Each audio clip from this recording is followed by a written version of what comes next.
Don't go anywhere or you'll be next.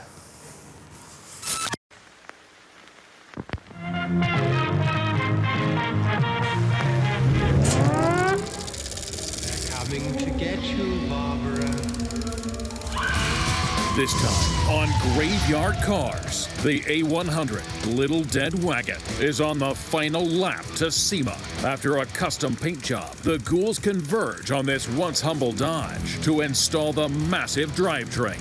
But when the engine doesn't fit, will the Ghouls quit?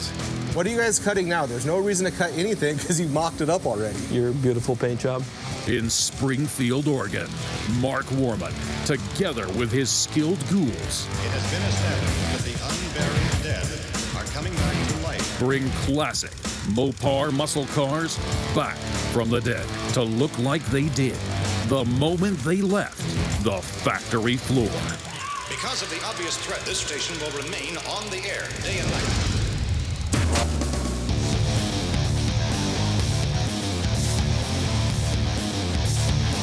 My name is Brenda Kellison. I'm a pinstriper. Mark gave me the opportunity to letter the Little Dead Wagon, his version of the Little Red Wagon, and so I couldn't pass it up.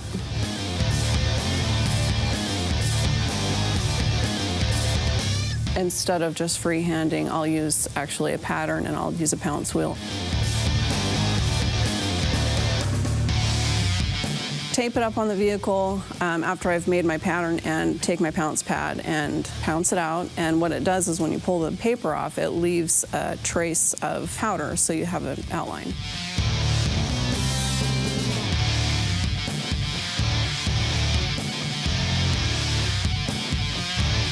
I use fine line tape sometimes as a guide. Not every surface that you paint on, you can actually wipe off. So best thing is don't make a mistake. I use one-shot lettering enamel.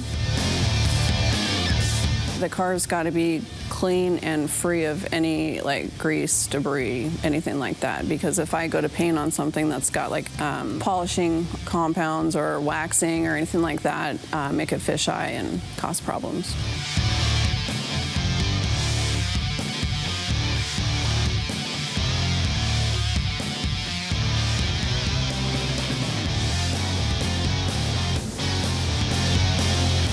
In this application, I'm gonna just go at it. There's not gonna be a lot of overlapping. There's gonna be a lot of outlining, so I can just wet on wet paint is what it's called.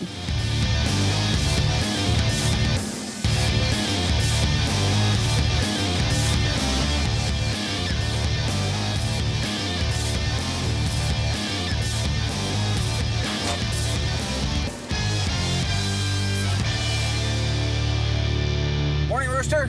Morning, Mark. It's a beautiful day. It's a beautiful day. We got lots to do. Yes, we do. Now, what are we going to be working on to get ready for SEMA this year? Tell everybody what we're going to be doing. Well, I got to get out of bed first. Well, you're already out of bed. Oh, I'm out of bed. I'm here? I'm here already? Yeah. For SEMA? Yeah, we're getting a rig ready to go to SEMA. Ah, I'll bet it's a hot rig. Powerful. Hot one. Yeah. Yeah. Okay, so we got a lot to do on the Dodge A100. Oh, that one. That's a hot rig. Isn't it? What kind of pieces do we still have to put on that? We got the windshields. Two of them. Got a lot of them. Got two windshields, yeah. It's a split windshield. And Very back cool glass. design. Back glass. Doors got to be built out. Nice. We have all of the wiring. We still need to wire up the fuel pump, the MSD. Ooh. The dash needs to be wired. The lights need to be wired. All that. Now, before we can do all that, we have a 923 horsepower on pump gas Ray Barton Mopar Performance 426 Hemi that just came in, and our monster 727 Torque Flight is here. So before we can do any of that, we got to get a drivetrain put in this thing. You ready? Yeah. Will we make SEMA? Yep. Are you excited? I promise. Are you planning on going? I'm excited. Now we're on to another question now. Am I planning on going? Yes. Well, I don't know if my ride's going to be here or not. Who's your ride? Well, I don't know. I never know. Just whenever they show up. Whenever they show up. I don't know who's going to be picking me up. Who is they? whoever's going to be picking me up. I never know. I get no details.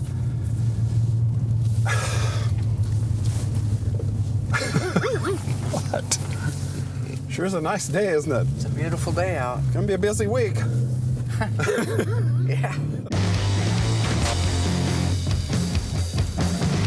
So this is getting to be crunch time. Doug and I are working on getting the engine mounts in position. I've already pre-mocked all this stuff up, so now it's just a matter of putting it on the engine and getting it ready to go in the A100. Suspension, same thing. We've had it together once, we had to blow it apart, have all the chrome work done, so we've got to put it all back together again. Transmission, got to get it married to the engine and ready to go in. This is the drivetrain. The only thing that's easier about this one, there's no drive shaft. The output shaft of the transmission bolts to the rear end input shaft, or yoke, if you will.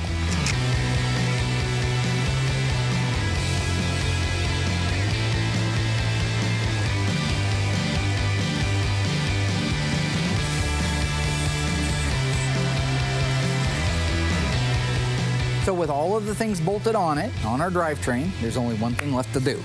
That is to install this bad boy, all right? Bad boy, what are you going to do? What are you going to do when I come for you? Bad boy. What's the question again? Bad boy installed in the truck, yeah. That's what's left. So, bad boy, bad. Gotta learn the rest of those lyrics too someday. Because I'm pretty sure it's not chicka chaka chicka chicka chicka chope. You know, and I know that doesn't even make sense.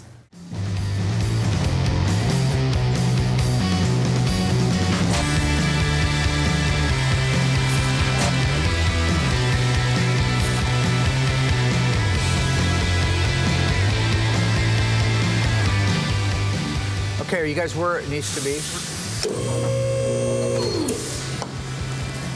Go towards the passenger side. How much room you got over there, side to side? We need to go your way, Doug.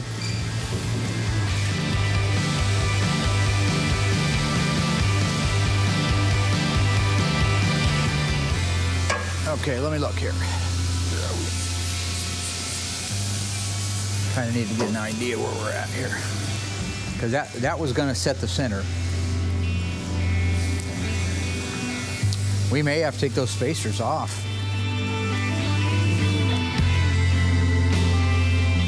I don't know yet. Go ahead and try to mock it in there and let's see what it looks like.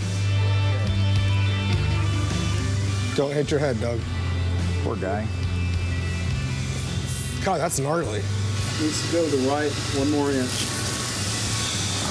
So we need to go down 5 inches. Pretty low, huh? Awesome.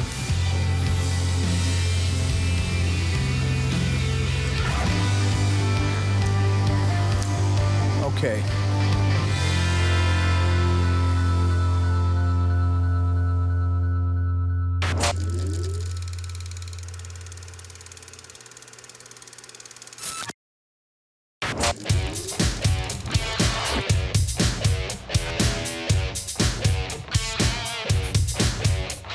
$1971, no question, is the most collectible of all the Barracuda cars in the world.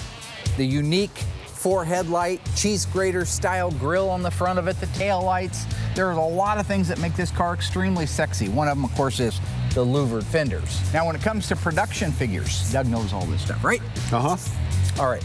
If you had a 1971 Cuda 446 barrel 4-speed, such as our Phantom Cuda from a couple of seasons ago, the one that started the whole show, they made a total of 108. If you had a 446 barrel automatic, like this car right here, a real V code, they made 129 of those. Now, what's interesting about this particular car is under the hood, even though this is a real V code, 129 446 barrel automatics, it's actually got a 426 Hemi setting in it, which you can tell by the way the car looks, it was designed to go racing at some point. If you had a real 71 Cuda with a 426 Hemi and an automatic transmission, you would have one of 48 ever built. If you had one with a 4-speed, you'd have one of 59 ever built. So this being one of only 129 446 barrel automatics, right? Right. Makes this the Graveyard Cars Corpse of the Week. What's this car? It's a blue 71 Cuda. What are we calling it?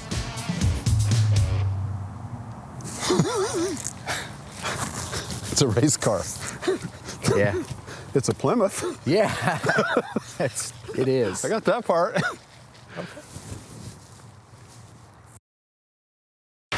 So we are getting ready to install the drivetrain, the engine and transmission as a unit, into our Dodge A100. It's not just a matter of dropping it in there like it is on some cars, or just dropping the car down around it like we do on the other cars. Come on in, Will. But I already pre-fit everything, so I don't anticipate any problems. Should go together like it's supposed to. Again, just caution. Will's gonna run the forklift. He's hopefully gonna exercise caution.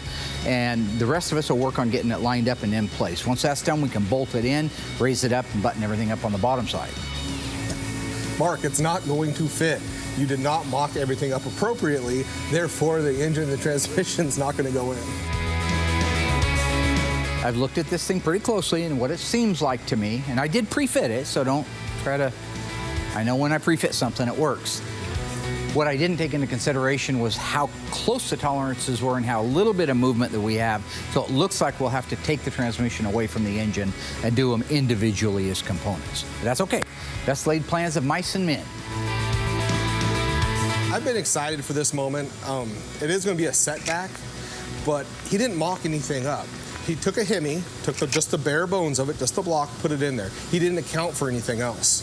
You know, the blower, carburetors, all that. None of that's been accounted for. So I have literally been waiting for this moment to show that he really doesn't know how to mock up. Shift it to your left 1 inch, Will. Right there. Perfect. Good. If you scratch the truck, we start back over, all right? I know this gives Will a thrill that things aren't just falling together, but nobody said, I don't remember ever saying things will just fall together. I've looked at this thing pretty closely and what it seems like to me, and I did pre-fit it, so don't try to, I know when I pre-fit something, it works. There. Why did I put my, no. No, that's too far. What? Just And now it's too far. What do you... Can you back up like 1 inch? Try half an inch, maybe you'll land at an inch. Perfect, right there. Wow, that's good. That's good. Now, can we go down at all?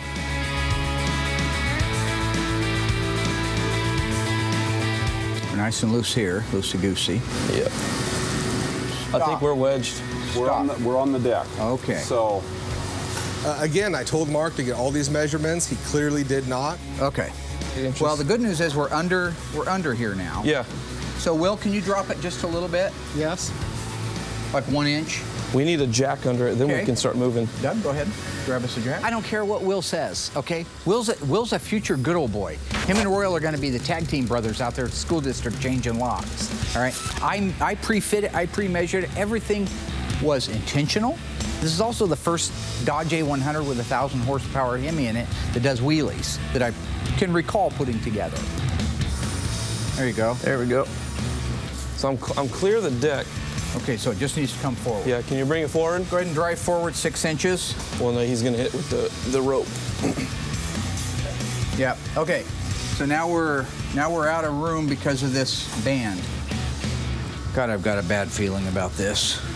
Well, we have to undo these chains back here in order to get this off, because we're looped in right here. Well, no, I think we'll be able to come. This is stuff that needs to be accounted for. Mark's not Jesse James. He's not even a car builder. I mean, he's just a car overseer. I mean, look, here's the deal. You notch the panel. We have to. There isn't a choice. What are you guys cutting now? There's no reason to cut anything because you've mocked it up already. Your beautiful paint job. I am super happy. I saw this moment coming. I'm not upset about it. It is what it is. They can go in there and make their extra cuts, make the hole bigger, whatever they have to do, but that's fine. Just proves that I was right and Mark was wrong. So that's 8 inches, so I need to go. Screw Goldilocks. He can pick all the stuff he wants out of me, all right? He can pass all the judgment. I believe it was a little carpenter from the little town of Nazareth who once said, "Let he among you without sin cast the first stone." Okay, go ahead and take the tape measure out. I need a straight edge of some kind to make a mark across there. This was actually done on the weekend by Mark himself. This is 100% on Mark.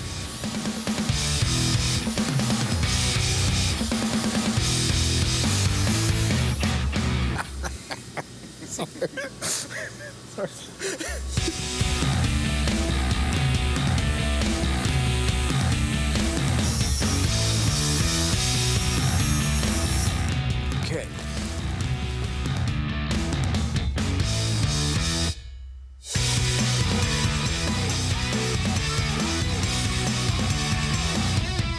Will it slide forward? Could we roll it forward? Now this is exactly what happens when you lay all the plans out, you do your job, you think it out, you fit it, you cut it, you measure it, you make sure it's supposed to do exactly what it did. That is the result. That right there is the result of doing it right the first time. The thing about a car guy is, especially somebody that's good in their field, is they have the ability to think outside the box. I'm an OE guy. I restore cars to OE condition, and I'm recognized for it. Now, custom world, I haven't done a whole lot of it, but this is a good example of being able to think outside the box, be able to adapt and overcome. Because at the end, I think when all the smoke clears and everybody's done chanting my name, you know, there's like one brand advocate for Mopar. So.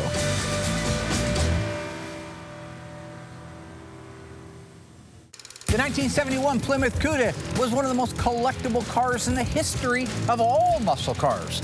This car is a 446 barrel with an automatic transmission. How many of those cars were built from the factory? 59? 59, yeah, if it was a Hemi. Is it 108, 129, or 149? If you think you know the answer, stay tuned after the break. I will give it to you. Thank you. Right? Uh-huh.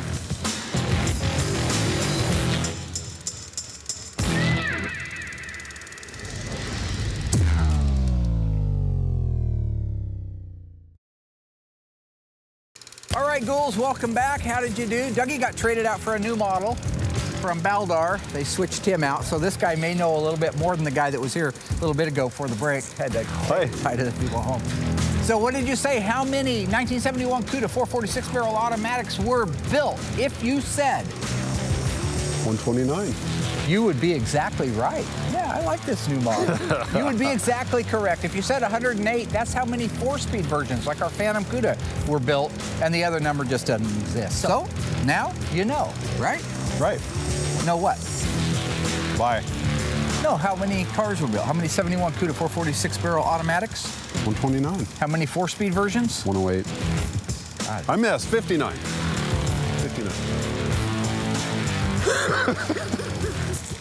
You had it right.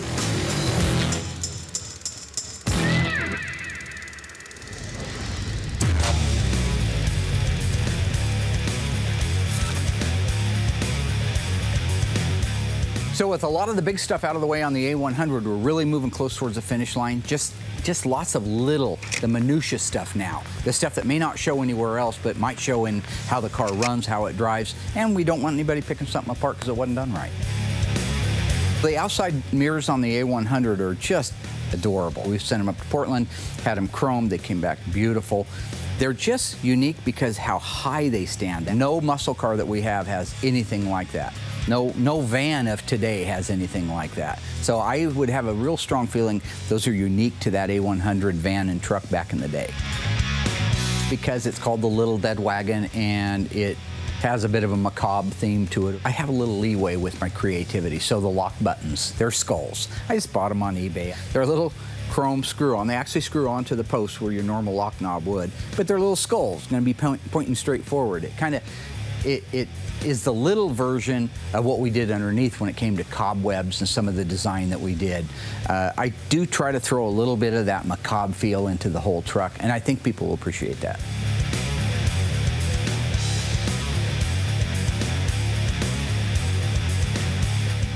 So if you're installing the outside door handles, the one thing you want to make sure is that there's an adjustment on the thumb push. You want to make sure that when you push that little thumb knob in, it doesn't immediately disengage the latch. You don't want to just touch it and have it open the door, right? You want to have it have a nice full motion to it. So there's just a minor adjustment there.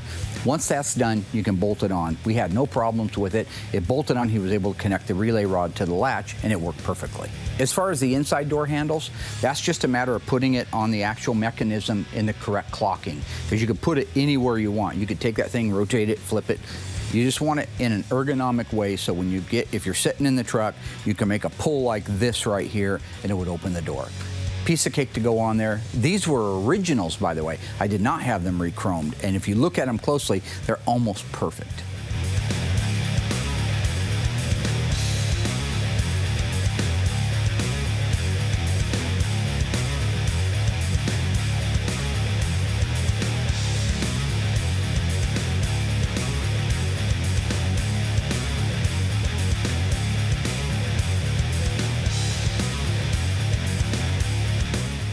These doors have an amazing shape to them. If you watch them, there's a lot of motion going on there. They're not just like a typical door. If you take a Dodge Challenger or Cuda, any of the cars that we work on, that door weather strip, at the back of the door, it starts right about the belt height, goes straight down, straight across the bottom, and reasonably straight up the front. This encircles the entire door, and it goes on the door itself. So these have to be molded, has to fit exactly where it's supposed to from the factory, because there's a relief in the body for it, and they go exactly where they're supposed to go. So if you have it off, you try to close the door, it's going to spring back out at you. So the doors are all assembled. We got the locks, the handles, we've got the latch assemblies in, the new weather strips. With all that done, that really allows us to button up a good majority of that cab.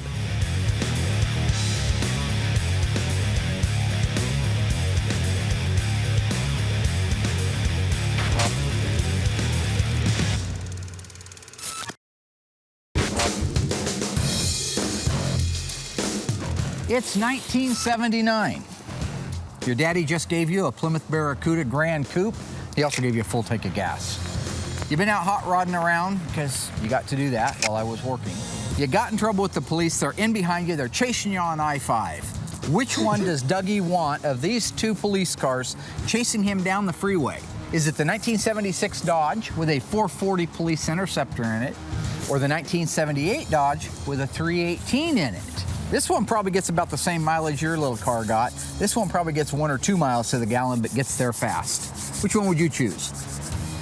It's not about you, it's about you. Go to graveyardcars.com and vote. You can go to Facebook and Twitter and vote as well. Tell us which one of those cars you'd want to see in your rear view mirror on a Saturday night at $120 on the highway. You already know the answer because I saw it happen in real time. I'll tell you about that. We will reveal the answer live on Facebook next Tuesday. Remember, Tuesday's our new date for Graveyard Cars. We'll see you then. Yeah. See you then. I'll see you then. Okay, just keep screaming it, Rain Man. That's fine.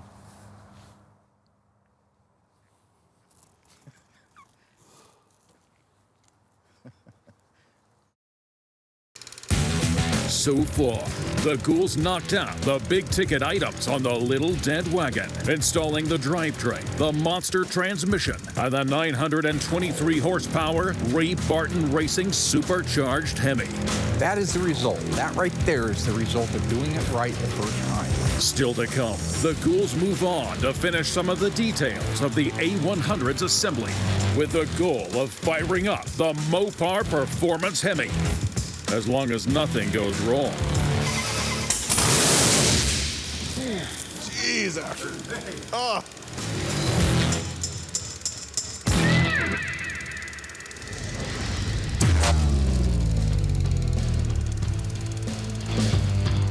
So last time we were talking about the E-body dash trim bezels, the one that surrounds the heater control or one that surrounds the radio itself. I wanted to talk about the outer bezels. These are the lower dash trim pieces. This is the part that if you were in an accident and sliding forward, your knee would hit this piece right here. So this is the piece that is the final finish panel that you see when it's mounted into the car. Now remember from last time, your 70 to 74 E-bodies, these are all the same except for the 70 Challenger. In this particular case, the 70 Challenger, the leading edge of it comes to a point. This is a 1970 Challenger only. The 70 to 74 Cuda and 71 to 74 Challenger, right here, you see has a style line in it. While this component will screw into the same location this one will, it won't line up with the actual dash pad itself. So if you're doing a 1970 Dodge Challenger, you're restoring it, you're not going to want to grab the one with the style line in it, you're going to want to grab the one that actually has the point right here. For the most part, they're shaped almost identically. If you look at the back side, you can tell they're almost identical all the way through. It isn't until you turn it over that you see you have the point here for the Challenger and the style line here for the 70 to 74 Cuda and 71 to 74 Challenger. Now this is the right-hand piece. It has a lot more movement. First of all, see how they just lay together. I better put the two together that match, right there. That's because this surrounds the side of the dash, has one set screw in it. But when you put these two together, they're gonna go like that. And the area that I'm standing in is where you're going to have a steering column down below it, above it an instrument cluster, the full instrumentation and the switch panel, including the radio. So these are the 1970 Challenger only dash trim, and this is the 1971 to 74 Challenger and 70 to 74 Barracuda and Cuda.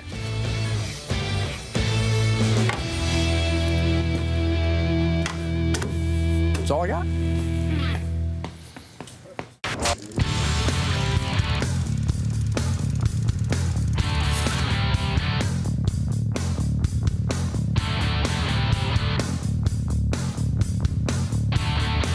We're really getting down to the final crunch time on the A100. The AM radio in this little truck is just, it's like the mirrors. I just love it. It's so cute. It's just a little tiny little thing. There's a little gear mechanism in there that it has these little tiny gears that run when you run the little knob from side to side, and it's just adorable. There's no real problem connecting it all up because it's all plug-and-play stuff, so we're just going to get the radio installed in it. But I did not want to modify the appearance of that dash, so that is the stock original, not chromed, AM radio. Yeah, when you're talking about the dash assembly of a Dodge A100, it isn't like our cars that you can take the 5 screws across the front and the 2 7/16 bolts on the side and lift the dash mechanism out, the whole dash assembly.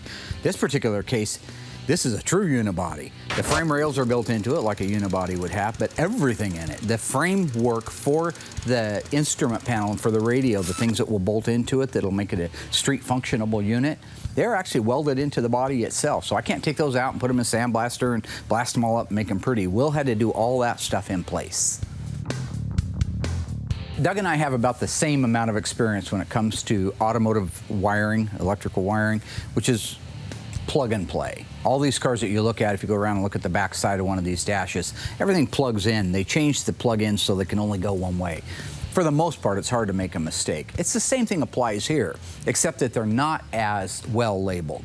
So you just want to make sure that the wires going to the amp gauge are the correct sides so it doesn't show discharge when it's charging, vice versa. You want to make sure that the wires going to the other gauges are the ones that are going to the sending units. Just, it's real simple. I'm not trying to make it sound like it's a lot, but it's also something that if you just slap it together, none of your gauges are going to work.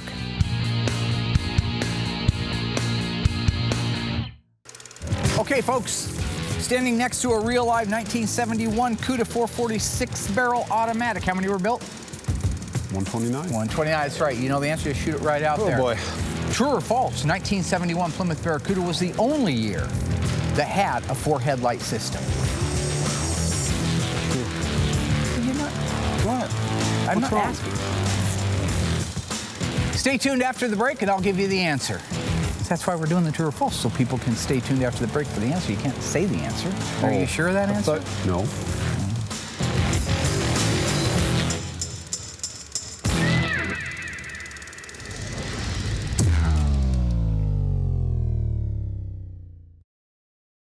All right, welcome back, Ghouls. How did you do on that one? You had a little bit of help from Cousin Dougie. Oh, sorry. But was he right? The question was, did the 1971 Barracuda stand alone? Cuda and Barracuda, clarify that. Stand alone as the only model year to have a 4-headlight system. Doug said, true. And if you agreed with Doug, well, normally I'd feel sorry for you. In this particular case, you're exactly right. 4 headlights, 71 Cuda. 1970 was a single, went to a 4-headlight in 71. 72, 73, also single headlight system. It was also the last year of a lot of really cool things. So 1971 was the pinnacle year, if I can use a word like that with you. Yeah. The pinnacle year for the Plymouth Barracuda. Now, are they trading you back out again? I don't know. It's possible. So.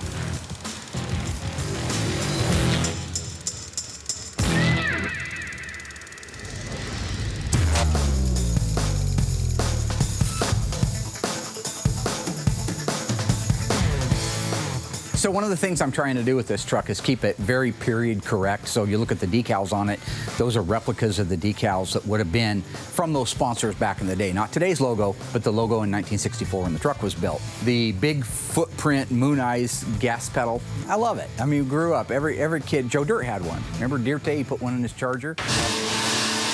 You suck! You do! I love those things. So we're installing one of those over the original gas pedal in the 64 A100. I think it's just going to add a great look to it and throw it right back into that era. George, when you get your cutoff wheel set up, I just need to come across the top of that thing. In order to get the Moon Ice gas pedal to fit correctly and not have a bunch hanging out, we did have to trim off the leading edge of the original replacement gas pedal that I bought for it. But otherwise, it's just a clamp on the back side of it, a couple of Phillips screws, sucks right into place and looks super cool.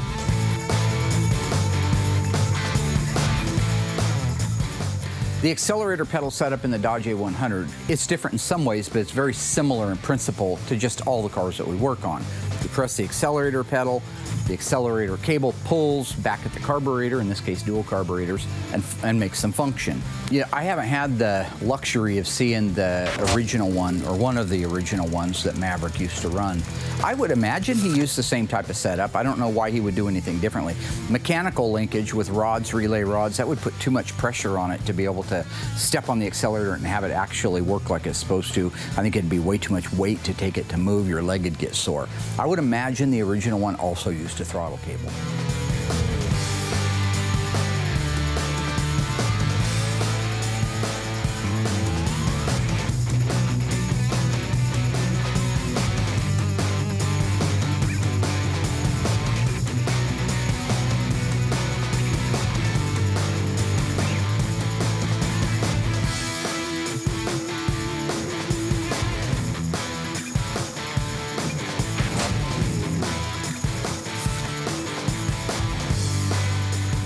So the greenhorn, Justin, he worked at a place where they installed all of the sirens and emergency equipment in the police cars and the emergency rescue vehicles. So he has a lot more experience. So what I'm doing is letting him connect all the ignition stuff. We put an MSD ignition in it. We want it to come on with the key. It has to have an override switch to shut it off. He has to wire in the fan, the electric fan for the motor. So this is exactly his cup of tea. And it feels good to me because, as everybody knows, I'm colorblind and I'd have a heck of a time doing it. But he's doing a really good job.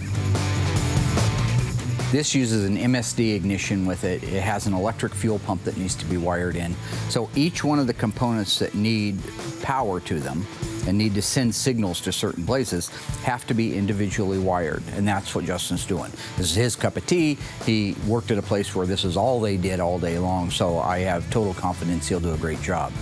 I also require that everything is very low profile. I don't want a big glob harness of stuff coming up. I want it to follow the outline of the engine opening, then go underneath the carpet, very sleek, and up to the back side of the dash.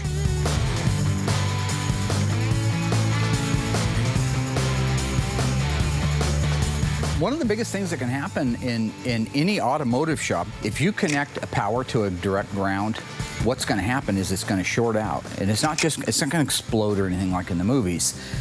The wire inside of it is going to instantly start glowing, which is going to melt and burn and catch fire to the insulation on the outside of it. That's how engine fires start. That's how cars burn to the ground. All you need is an open flame on a car, and you've got yourself an incendiary device. It's always a touch and go, and when you do have everything wired, you don't just connect the battery cable to it and say, well, I hope everything works out. You take your time, you touch it, make sure there's no resistance on it, then do that. Then once you make the connection, you don't tighten it down because you may want to pull that cable back off. Just leave it loose and go through the systems check. So the headlight switch in these vehicles are really very much like all the cars we work on. You pull it to the first click, gives you park lamps, second click gives you headlights. To be able to move forward with getting the rest of the interior in the truck, we've got to be able to put the back window in. It's going to be up to our team to get it installed. It's not particularly difficult. It's a matter of making sure your glass is clean and ready to go in, which it was. We did not have a new gasket. All right, this is a pressure fit type of a gasket. So what happens is you put the gasket on the glass and then you put it up into place and you try to draw that gasket through onto the inside of the pinch weld for the back window opening. That's where the difficulty can come in. So with these back glasses, you don't have to urethane them in. They just really set into place and the molding holds it into place. So therefore we can just do it ourselves. So we had to use our original gasket on it. That means that it wasn't as supple as a new one would be. So when it came to corners, inside corners like the 4 that I have, getting that molding to come in and press over the pinch weld like it's supposed to, being able to put enough pressure on the glass itself that it wouldn't break, that's the taxing part.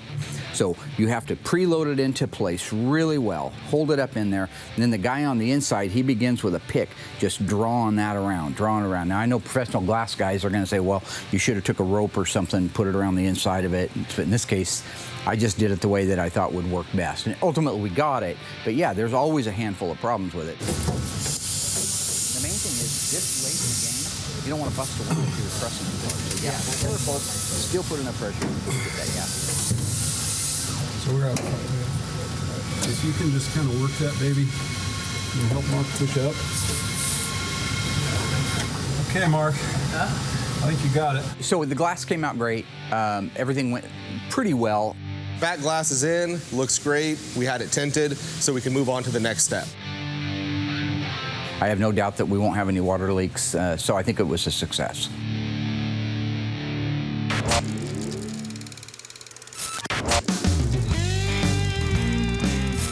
The windshield installation, way past my pay grade. That's very, very precise work when it comes to that. And so I've had one of the local companies, i5 Glass, and they take their time. Same principle as the back glass. It's a gasket that goes around the glass, goes into place, and then it has to be drawn through to the seating point. This is a dual windshield with a split. So if you look at it, you got a right-hand windshield, a left-hand windshield, and then you got a nose piece down the middle. Putting all that together and not breaking one of those pieces of glass with less than 4 days to have the car ready to go to SEMA, not my idea of fun. So I'm letting the guys from i5 Glass do it.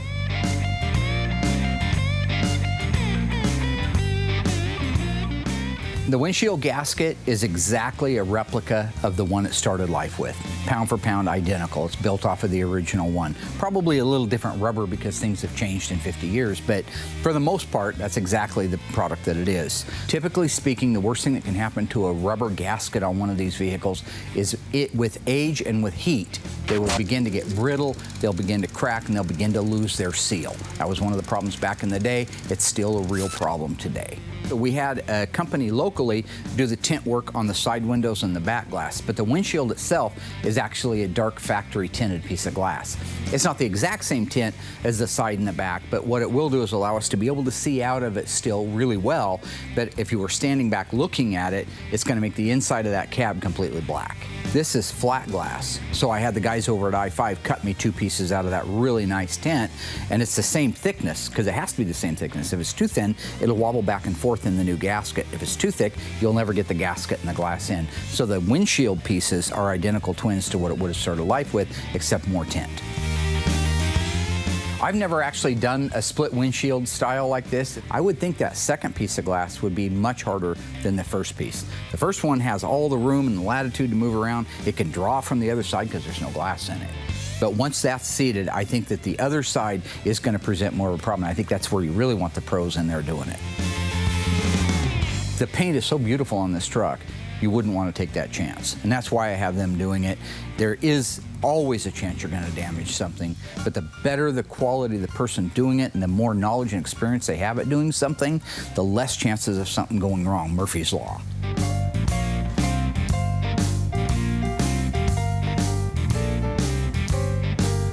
So with the gasket installed and the windshield setting where it's supposed to, they can put the lock strip in it. The lock strip is what keeps it from being able to compress and slide back out again later.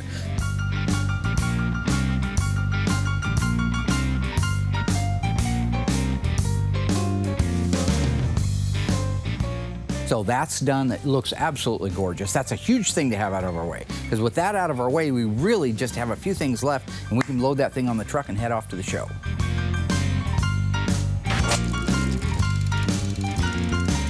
So this is the best part of the build, is when you're down to just a small punch list. You walk the car from front to back, inside out, upside down. You make notes for all the little things that need to be done.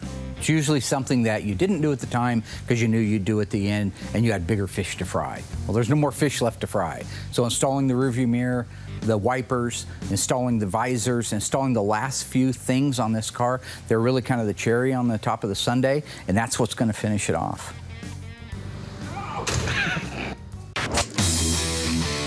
So firing up the Mopar Performance Ray Barton 923 horsepower Hemi, I thought I'd have a little fun. I'm gonna have Will standing by the pipes when we do it. It's gotta be good for a laugh, right? I mean, I don't want to give the guy a heart attack, but at the same time, if I had to die, I would rather die from a heart attack from an exhaust system than I would cancer in a hospital. So gotta look at it the bright side. Looking out for your brother.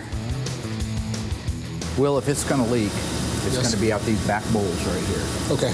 So you might see it better from this side. I don't know. Well, I don't want to. Oh, this is dry. This is a dry round. Yeah. Okay, are we ready? Ready. Okay, so just crank over, see what's happening. Jeez, Asher. Oh, wasn't ready for that.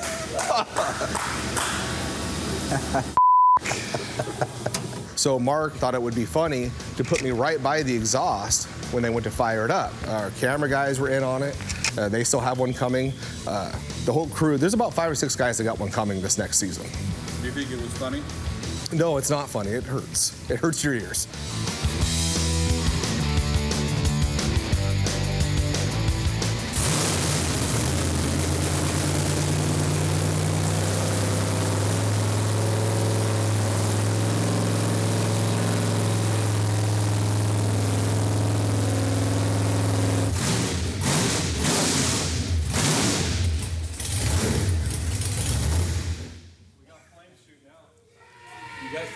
You got your flames shooting out. Woo! That's one badass right there. Boy, that thing just feels strong. Well, I'll tell you, I've had cars my whole life, and I've fired up some Hemis around here. I've built engines that I thought were the nastiest things on the planet. Nothing. This is the wildest, for me, because I'm an OE guy. I know there's guys like Ron down at Magnum Force that deal with 10 million horsepower, jet engines, whatever. For me, this is absolutely the epitome. 923 horsepower on pump gas. So I can pull up to the local gas station and say, fill her up, which is only about 5 gallons. But still, 923 horsepower in a vehicle that probably weighs 3,000 pounds and all the weight's over the back tires? Yeah, bring SEMA on. I am ready. I am ready for the red carpet, and I'm ready to set the world on fire. And you just make sure you get my insurance paid up. Accidents.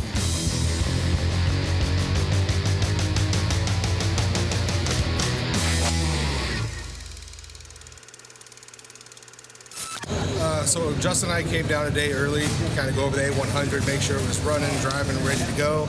Got here early this morning, got right to the booth, and it wouldn't start. So after some trial and error, going through the whole thing, come to find out our fuel pump is no longer working. This pump for real? Yeah. It's real frustrating, real disappointing.